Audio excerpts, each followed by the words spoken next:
प्रधानमंत्री ने आकाशवाणी पर मन की बात कार्यक्रम में साझा किए विचार। देश में जारी विकास गतिविधियों, नवनिर्माण को लेकर महत्वपूर्ण पहलू समेत विविध विषयों का किया जिक्र।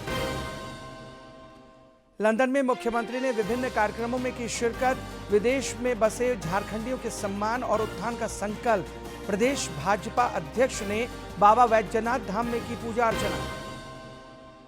राष्ट्रीय मतदाता दिवस पर देश भर में विविध कार्यक्रमों का हो रहा आयोजन। संडेज ऑन साइकिल अभियान के जरिए निर्वाचन सहभागिता बढ़ाने का दिया गया संदेश। और दिल्ली में आयोजित अंतर विद्यालय बैंड प्रतियोगिता में 2 वर्गों में झारखंड को प्रथम और 1 वर्ग को तीसरा स्थान। रांची में नेशनल क्रॉस कंट्री दौड़ संपन्न।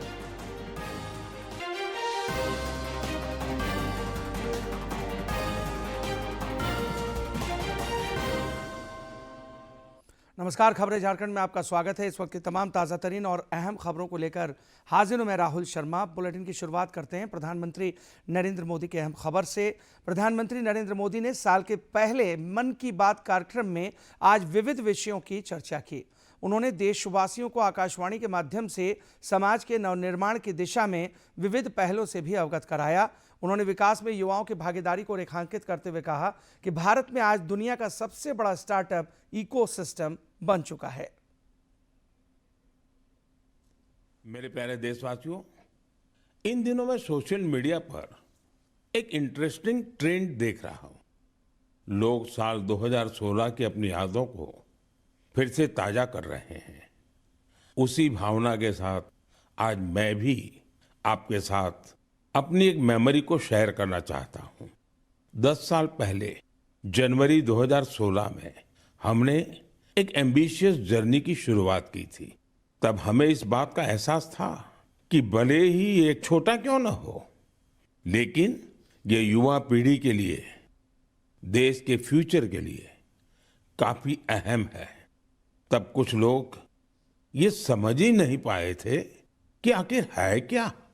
साथियों, मैं जिस जर्नी की बात कर रहा हूं वह है स्टार्टअप इंडिया की जर्नी।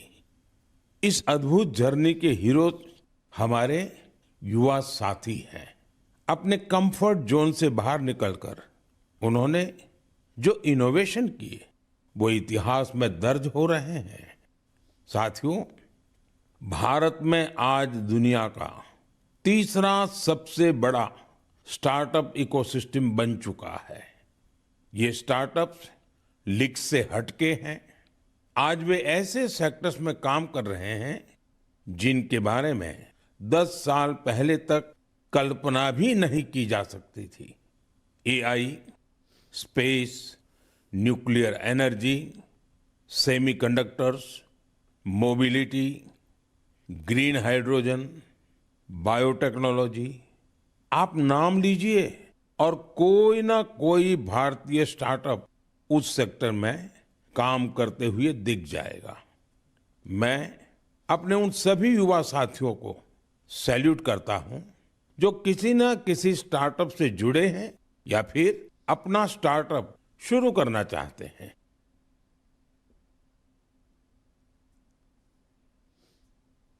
मन की बात कार्यक्रम में प्रधानमंत्री ने कहा कि हमारी संस्कृति और त्योहार दुनिया भर में विशिष्ट पहचान बना रहे हैं।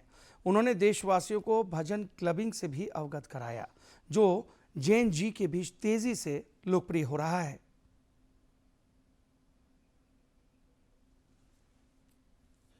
मेरे प्यारे देशवासियों, हमारे देश में भजन और कीर्तन सदियों से हमारी संस्कृति की आत्मा रहे हैं। हमने मंदिरों में भजन सुने हैं, कथा सुनते वक्त सुने हैं और हर दौर ने भक्ति को अपने समय के हिसाब से जिया है। आज की पीढ़ी भी कुछ नए कमाल कर रही है। आज के युवाओं ने भक्ति को अपने अनुभव और अपनी जीवन शैली में ढाल दिया है। इसी सोच से एक नया सांस्कृतिक चलन उभर कर सामने आया है। आपने सोशल मीडिया पर ऐसे वीडियो जरूर देखे होंगे। देश के अलग अलग शहरों में बड़ी संख्या में युवा इकट्ठा हो रहे हैं। मंच सजा होता है, रोशनी होती है, संगीत होता है, पूरा तामझाम होता है और माहौल किसी कॉन्सर्ट से जरा भी कम नहीं होता है। ऐसा ही लग रहा है कि जैसे कोई बहुत बड़ा कॉन्सर्ट हो रहा है, लेकिन वहां जो गाया जा रहा होता है वो पूरी तन्मयता के साथ, पूरी लगन के साथ, पूरे लय के साथ भजन की गूंज। इस चलन को आज भजन क्लबिंग कहा जा रहा है और यह खास तौर पर जैन जी के बीच तेजी से लोकप्रिय हो रहा है। यह देखकर अच्छा लगता है कि इन आयोजनों में भजन की गरिमा और सुचिता का पूरा ध्यान रखा जाता है। भक्ति को हल्केपन में नहीं लिया जाता, न शब्दों की मर्यादा टूटती है और न ही भाव की। मंच आधुनिक हो सकता है, संगीत की प्रस्तुति अलग हो सकती है, लेकिन मूल भावना वही रहती है। आध्यात्म का एक निरंतर प्रवाह वहां अनुभव होता है। राज्य में भी लोगों ने व्यक्तिगत और सामूहिक रूप से प्रधानमंत्री के इस लोकप्रिय मासिक कार्यक्रम को देखा और सुना। नेता प्रतिपक्ष बाबूलाल मरांडी ने रांची के धुर्वा स्थित प्रभात तारा मैदान के समीप मन की बात कार्यक्रम को सुना। इस दौरान बड़ी संख्या में पार्टी कार्यकर्ता और आम लोग भी मौजूद रहे। श्री मरांडी ने प्रधानमंत्री के विचारों को सभी से आत्मसात करने का आह्वान किया ताकि विकसित राष्ट्र का सपना साकार हो सके।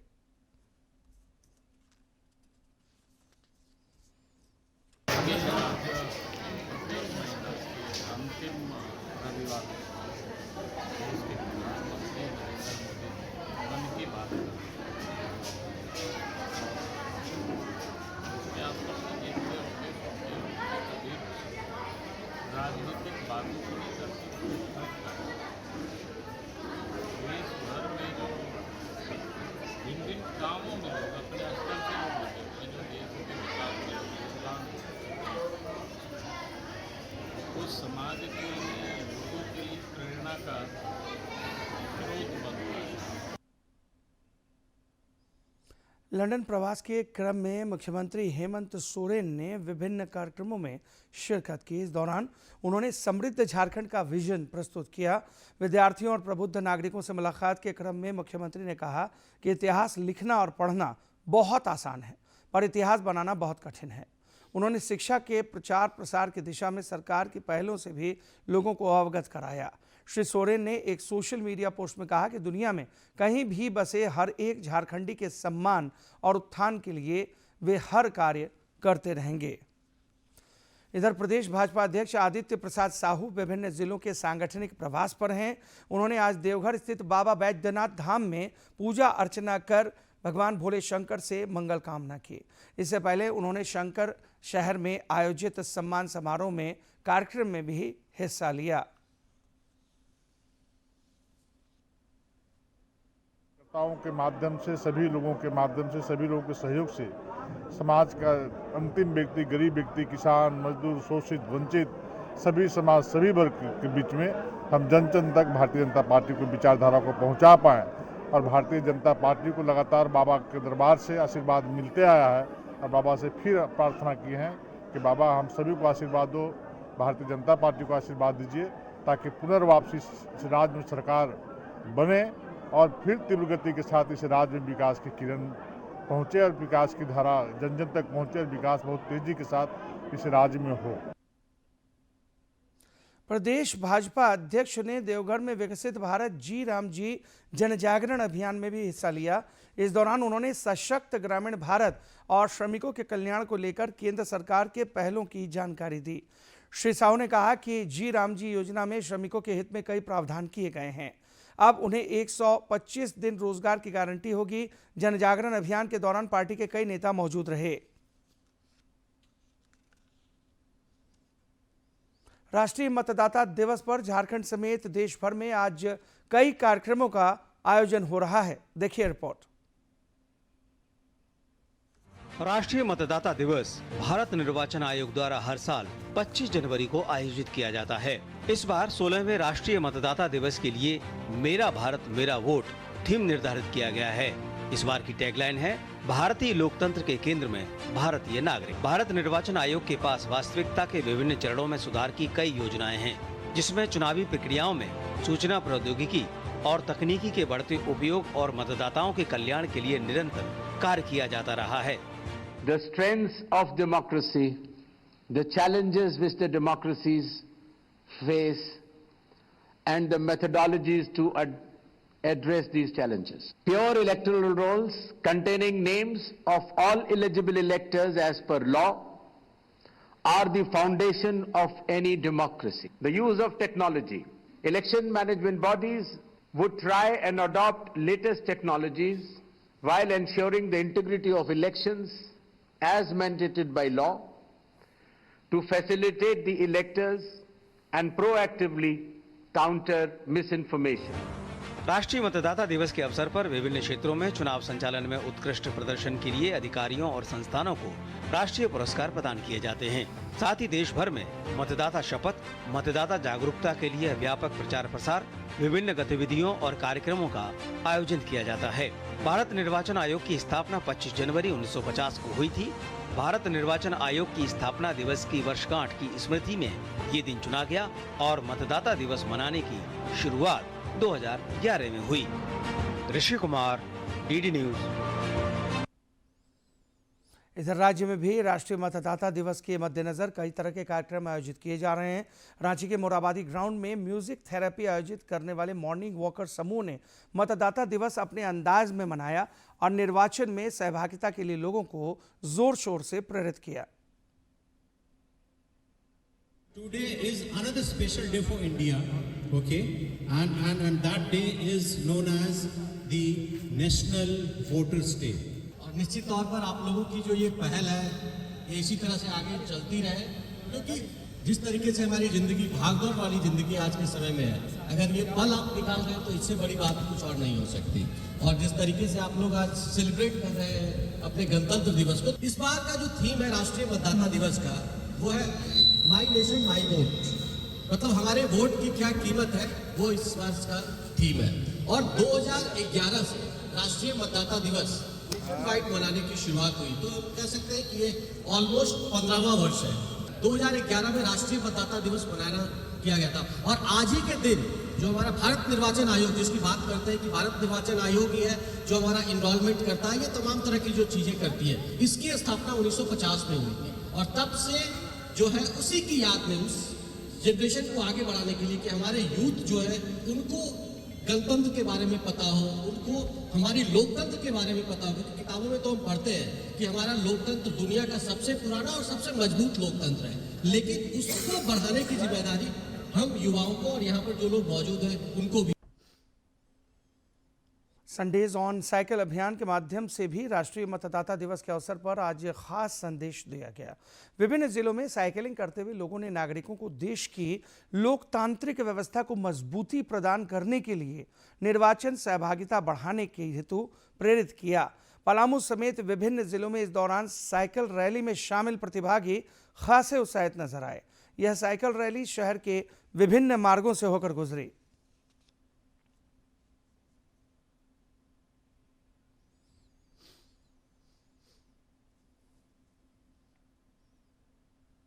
रांची में भी राष्ट्रीय मतदाता दिवस पर कई कार्यक्रमों का आयोजन हो रहा है। मुख्य समारोह में राज्य निर्वाचन आयुक्त अलका तिवारी भी शिरकत करेंगे। इधर दौड़ के माध्यम से प्रतिभागियों ने इस खास दिवस के महत्व को रेखांकित किया।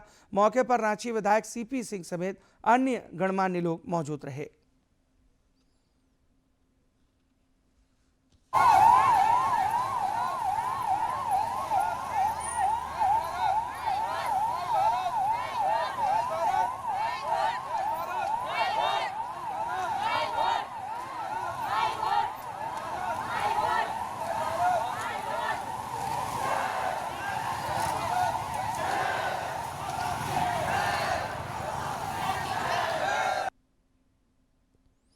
देश में रेल कनेक्टिविटी पर खास जोर दिया जा रहा है। पिछले 11 वर्षों में इस क्षेत्र में अभूतपूर्व काम हुए हैं। प्रधानमंत्री नरेंद्र मोदी की प्रगति समीक्षा प्लेटफॉर्म ने भी इसे गति प्रदान की है। देखिए रिपोर्ट।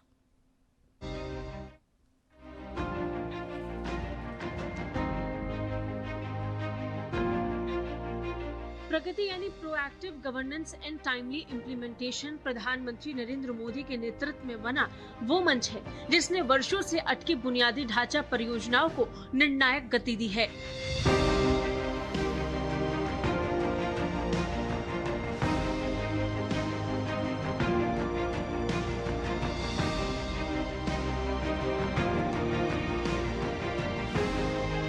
प्रगति की नियमित और उच्च स्तरीय समीक्षा का सबसे बड़ा लाभ भारतीय रेलवे को मिला है। समयबद्ध निर्णय, केंद्र राज्य समन्वय और स्पष्ट जवाबदेही के चलते रेलवे की कई जटिल और लंबित परियोजनाएं अब जमीन पर आकार ले चुकी हैं।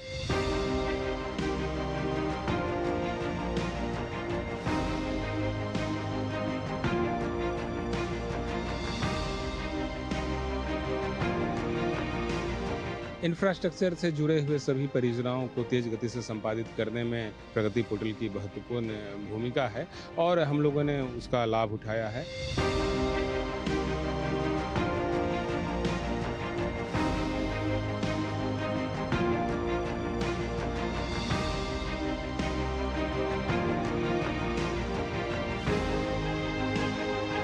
हाल में इंफ्रास्ट्रक्चर के जो बड़े प्रोजेक्ट हम लोगों ने कंप्लीट किए हैं उसमें एक पंबन पुल भी है जिसके माध्यम से रामेश्वरम को एक बार पुनः देश की मुख्य जो रेल नेटवर्क है उससे जोड़ा गया है।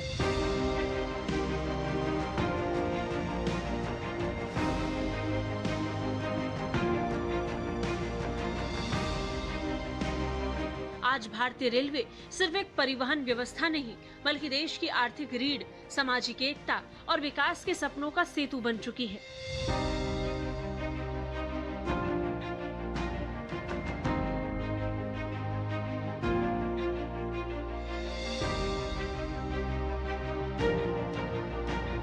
प्रगति के तहत अब तक रेलवे की 97 अहम परियोजनाओं की प्रधानमंत्री स्वयं समीक्षा कर चुके हैं। इस मंच ने उन बाधाओं को दूर किया जो वर्षों से विकास की रफ्तार थामे हुए थी। ओडिशा का संबलपुर तालचेर डबलिंग प्रोजेक्ट पूरा हुआ।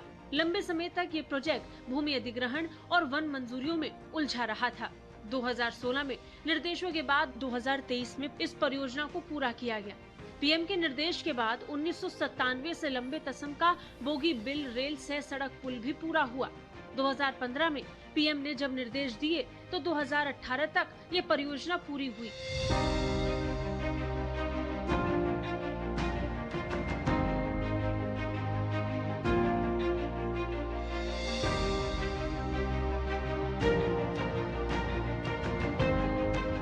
इसी तरह कश्मीर घाटी को देश से जोड़ने वाला उधमपुर श्रीनगर बारामूला रेल लिंक, चेनाब और अंजी ब्रिज जैसी विश्व स्तरीय इंजीनियरिंग उपलब्धियों के साथ पूरा हो चुका है।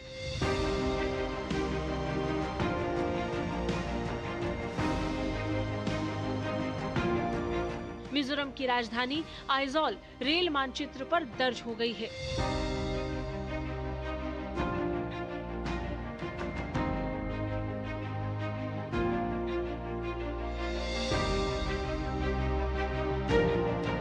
पंबन में भारत का पहला वर्टिकल लिफ्ट समुद्री पुल तैयार हो चुका है और Mumbai Ahmedabad high speed rail परियोजना 55% से अधिक पूरी हो चुकी है। अमृत भारत स्टेशन योजना के तहत 1337 स्टेशनों का पुनर्विकास हो रहा है, जिनमें से 155 स्टेशन पहले ही आधुनिक स्वरूप में सामने आ चुके हैं। इसके साथ साथ यात्री सुविधाओं में भी ऐतिहासिक बदलाव दिख रहा है।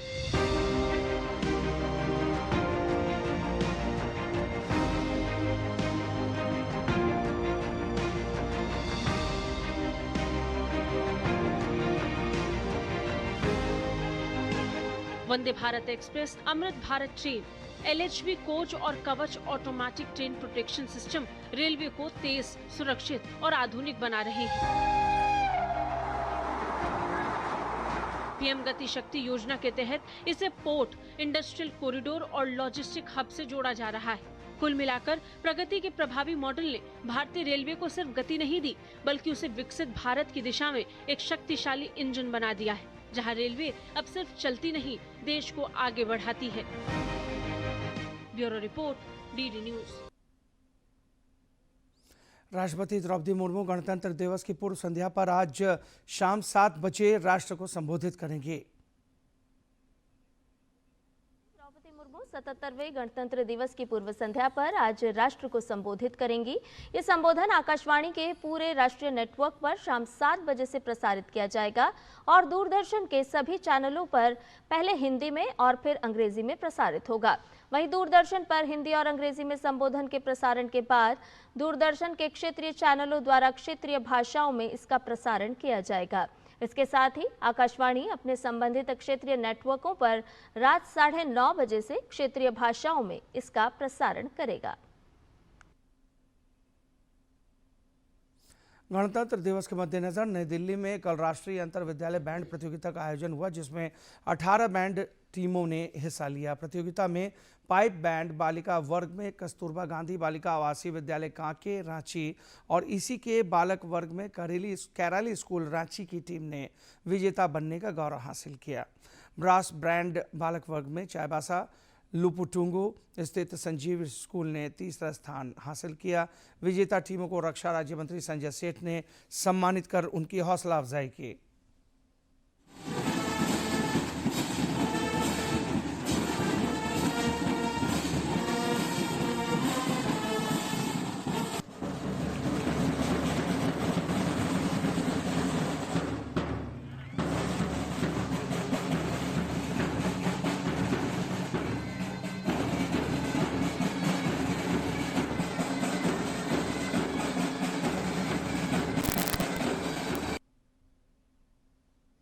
राज्यपाल संतोष कुमार गंगवार ने राष्ट्रीय बैंड प्रतियोगिता में झारखंड के विद्यार्थियों के उत्कृष्ट प्रदर्शन पर हर्ष व्यक्त करते हुए इसे राज्य के लिए गौरव का विषय बताया है। श्री गंगवार ने कहा है कि राष्ट्रीय फलक पर ये उपलब्धियां झारखंड के विद्यार्थियों की प्रतिभा का सशक्त प्रमाण हैं। उन्होंने सभी विद्यार्थियों और उनके मार्गदर्शकों को इस उपलब्धि पर बधाई और शुभकामनाएं दी हैं। इधर रांची के नामको में स्थित आर्मी मैदान में कल नेशनल क्रॉस कंट्री चैंपियनशिप का आयोजन हुआ, जिसमें देश भर के 700 से अधिक एथलीटों ने अपनी प्रतिभा का प्रदर्शन किया। विभिन्न वर्गों में यह प्रतियोगिता आयोजित हुई। इस प्रतियोगिता का कल ही समापन हो गया। इस दौरान राज्यसभा सांसद महुआ माझी और JSCA के अध्यक्ष अजय नाथ शाहदेव समेत अन्य अतिथियों द्वारा फ्लैग ऑफ कर दौड़ का प्रारंभ कराया गया और विजेताओं को पुरस्कृत किया गया। भारत और न्यूजीलैंड के बीच 5वें T20 क्रिकेट मैचों की श्रृंखला का तीसरा मैच आज शाम 7 बजे गुवाहाटी में खेला जाएगा। सीरीज का तीसरा मैच गुवाहाटी में। भारत 5 मैच की सीरीज में 2-0 से आगे। भारत और न्यूजीलैंड के बीच खेली जा रही T20 सीरीज का तीसरा मैच गुवाहाटी में खेला जाएगा। सीरीज के पहले 2 मैच जीतने के बाद भारतीय टीम 5 मैच की सीरीज में 2-0 से आगे है। नागपुर में खेले गए पहले T20 में भारत ने न्यूजीलैंड को 48 रन से हराया था। पहले बल्लेबाजी करते हुए भारत ने 7 विकेट पर 238 रन का विशाल स्कोर खड़ा किया था। भारत के लिए अभिषेक शर्मा ने 35 गेंद में 84 रनों की शानदार पारी खेली थी। जवाब में न्यूजीलैंड की टीम 7 विकेट पर 190 रन ही बना सकी थी। इसके बाद दोनों टीम रायपुर में आमने सामने हुई।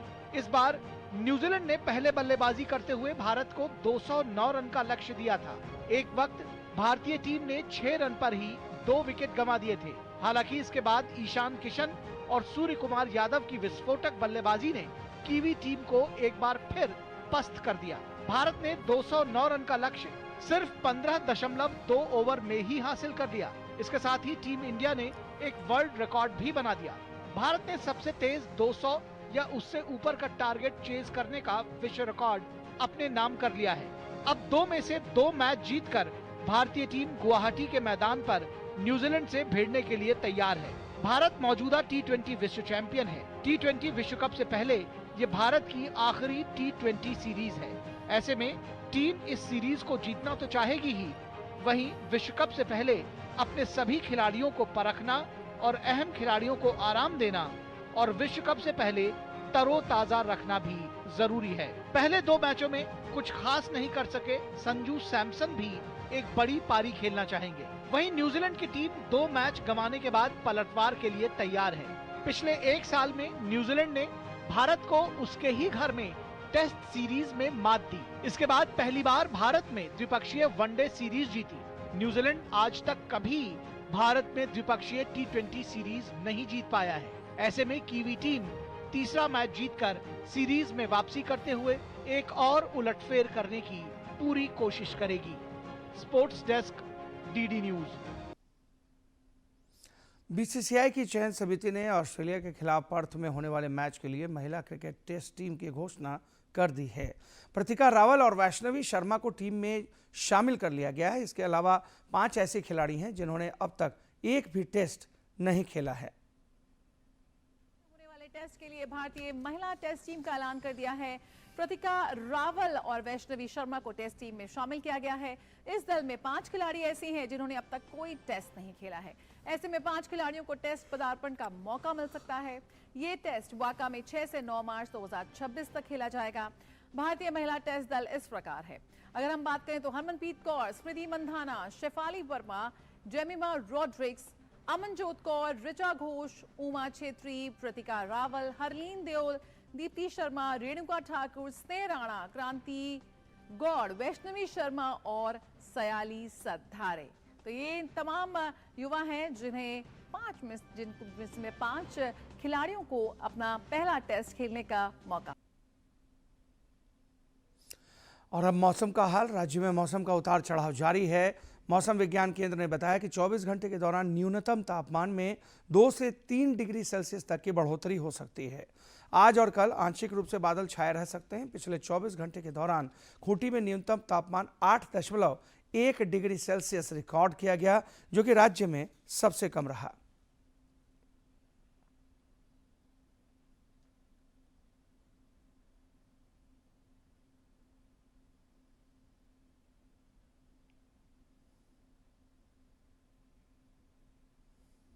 और अंत में जाते जाते देखते हैं सोशल मीडिया की दिलचस्प और खास झलकियां।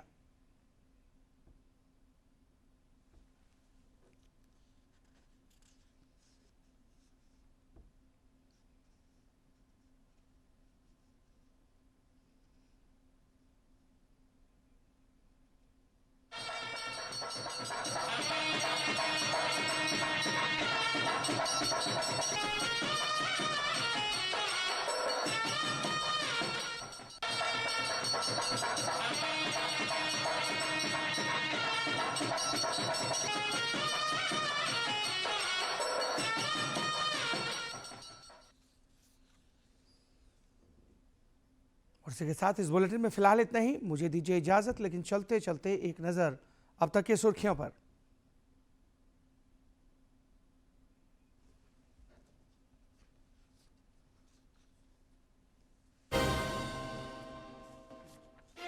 प्रधानमंत्री ने आकाशवाणी पर मन की बात कार्यक्रम में साझा किए विचार। देश में जारी विकास गतिविधियों और निर्माण को लेकर महत्वपूर्ण पहलों समेत विविध विषयों का किया जिक्र। लंदन में मुख्यमंत्री ने विभिन्न कार्यक्रमों में की शिरकत। विदेश में बसे झारखंडियों के सम्मान और उत्थान का संकल्प। प्रदेश भाजपा अध्यक्ष ने बाबा वैद्यनाथ धाम में की पूजा अर्चना।